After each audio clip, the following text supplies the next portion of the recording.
I come from the land of the totem poles.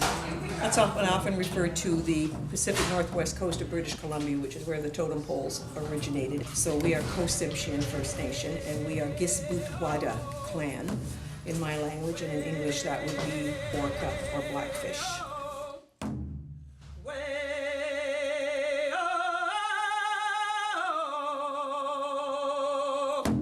Now we refer to North America as Turtle Island, because one of our stories states that it was created on the back of a giant turtle, and if you look at the shape of North America, which is what I want you to do, you'll see that it looks like a turtle.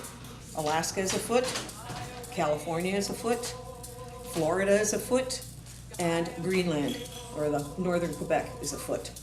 We didn't have a written language. Nothing was written down, so as Kate said in the show, that how we passed it down was through stories. Dark Spirit intends to make them all human and rid Mother Earth of their kind. The first to come by was the long gray wolf. She stopped and gazed at Dark Spirit. Dark Spirit gathered himself to pounce, and as wolf sprang away from his grasp, his long dark cloak whirled across wolf's eyes. That night, the animals of the world were saved from being human, except what was your life like before the Europeans came and intruded?